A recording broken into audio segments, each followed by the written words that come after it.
Hello listeners, once again welcome to the video in which we are discussing on the topic integration.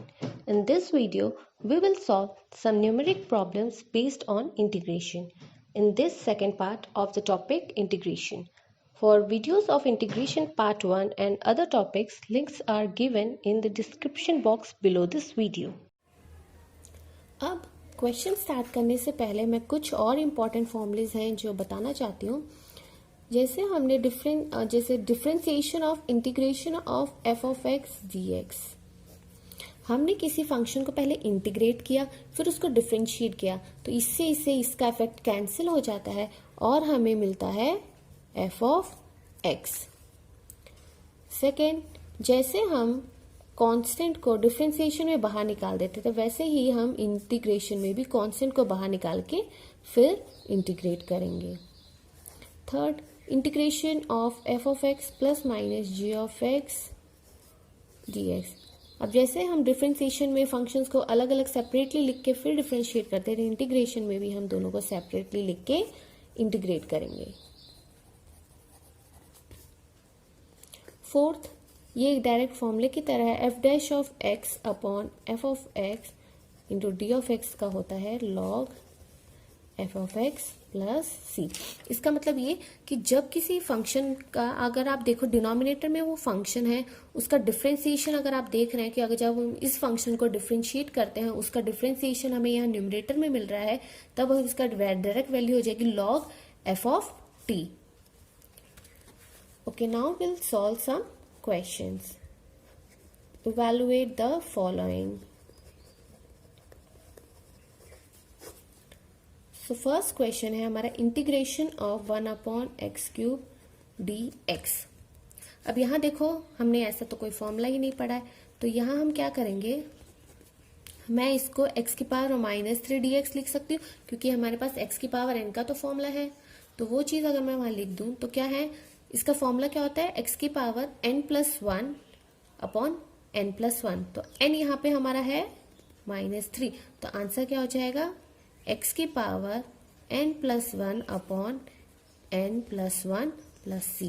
तो आपका answer हो जाएगा यहाँ पे x की पावर -2 अपॉन -2 प्लस सी, या फिर मैं इसे लिख सकती हूँ -12 ऑफ, ये मैं इसको नीचे लेके आऊंगी तो x² प्लस सी।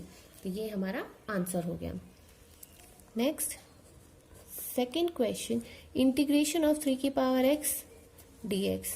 इसको जब हम सॉल्व करेंगे तो इसका हमें पता है ये a की पावर x है, हमारे पास डायरेक्ट फॉर्मूला है, a की पावर x का इंटीग्रेशन होता है a की पावर x अपॉन में log a कितना है हमारा 3, तो ये हमारा आंसर हो गया।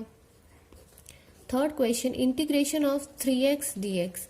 अब हमें पता है इंटीग्रेशन ऑफ e की पावर x जो होता है वो e की पावर x होता है, लेकिन यहाँ x नहीं है 3x है, तो यहाँ पे क्या होगा, इंटीग्रेशन ऑफ ये e की पावर 3x, बट ये एग्जैक्टली x नहीं है, ये 3x है, तो हम डिफरेंशिएशन में हम उसको डिवाइड करते थे, लेकिन इंटीग्रेशन में हम इसके डिफरेंशिएशन से डिवाइड करेंगे।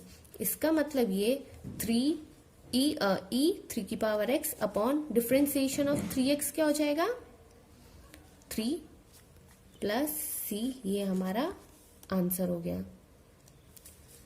Next fourth question, integration of x² minus 3x plus 4 dx। अब ये 3 फंक्शन है, हम सबको सेपरेटली करके लिखेंगे। So integration of x² dx minus 3 constant है, इंटीग्रेशन से बाहर आ जाएगा x dx प्लस 4 भी कांस्टेंट है, इंटीग्रेशन से बाहर आ जाएगा, ये हो जाएगा 1 dx।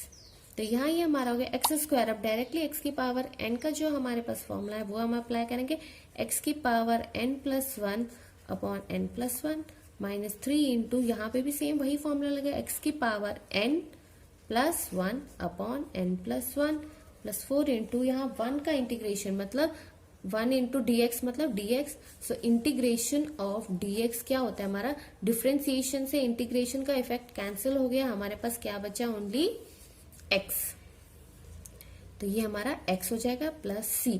इसको आप सिंप्लीफाई करके लिखोगे तो ये x³ upon 3 minus 3x² upon 2 plus 4x plus c, ये हमारा आंसर हो जाएगा। नाउ फिफ्थ क्वेश्चन,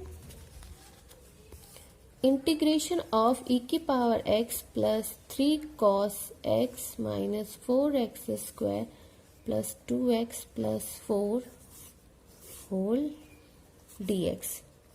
अब यहाँ हम सबको सेपरेट करके लिख देंगे, तो इंटीग्रेशन ऑफ e की power x dx plus 3 constant है, इंटीग्रेशन से बाहर आ जाएगा, cos x dx minus 4 integration से बाहर आ जाएगा क्योंकि कांस्टेंट है, x² dx प्लस 2 भी बाहर आ जाएगा, x dx प्लस 4 dx।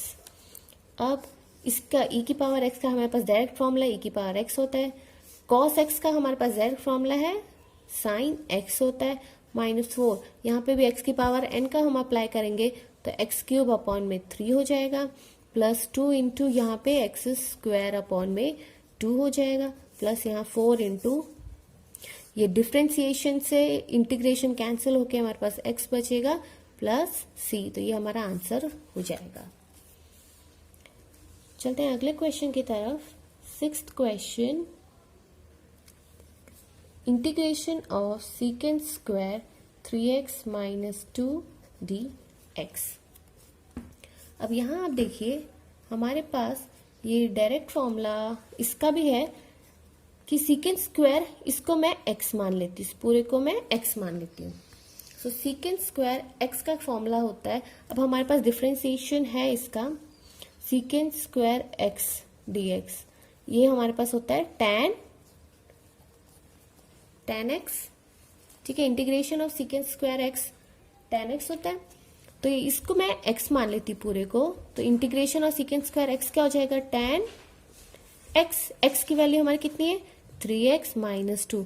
अब ये एग्जैक्टली x नहीं है, ये 3x माइनस 2 है, इसीलिए हम इसके डिफरेंशिएशन से इसको डिवाइड करेंगे। मैं फिर से रिपीट कर रही हूँ, हम डिफरेंशिएशन में इसके डिफरेंशिएशन से यहाँ मल्टीप्लाई करते थे, लेकिन इंटीग्रेशन में वही प्रोसेस उल्टा हो रहा है, यहाँ मल्टीप्लाई नहीं करके हम यहाँ डिवाइड कर रहे हैं। तो ये हो गया हमारा tan 3x माइनस 2 अपॉन में इसका डिफरेंशिएशन हो जाएगा 3 प्लस c, ये हमारा आंसर हो गया। Seventh question, integration of 1/1 plus sign x dx।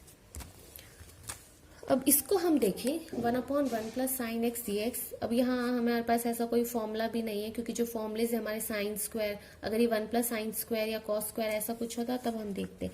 अब वो सिंपल साइन x है, तो हम इसको स्क्वायर में बनाने के लिए क्या करेंगे, इसको रैशनलाइज करेंगे। इसका मतलब 1 प्लस साइन x से मल्टीप्लाई और डिवाइड करेंगे।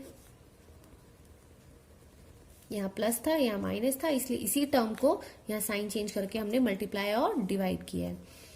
तो ये क्या हो जाएगा, इंटीग्रेशन 1 माइनस साइन x, और ये हो जाएगा 1 square minus sine square x, क्योंकि ये हो गया a plus b into a minus b, तो ये a square minus b square का फॉर्मूला बन रहा है। अब 1 माइनस साइन स्क्वायर x हमारा होता है कॉस स्क्वायर x। अब अगर मैं इसको सेपरेट कर लूं, cos square x dx minus sine x upon में कॉस x, ये कॉस स्क्वायर को मैं ऐसे अलग अलग करके लिख रही हूं, तो 1 अपॉन कॉस स्क्वायर हो जाएगा secant square x dx minus sine upon cos हमारा हो जाता है tan x into 1 upon cos हो जाएगा सीकेंट x dx। अब यहाँ पे हमने ऑलरेडी किया था सीकेंट स्क्वायर x का डिफरेंशिएशन tan x, तो ये हमारा हो जाएगा, इसका इस फॉर्म आंसर हो जाएगा tan x माइनस, अब सीकेंट x tan x, ये किसका इंटीग्रेशन है, ये है हमारा सीकेंट x का प्लस का c, ठीक है।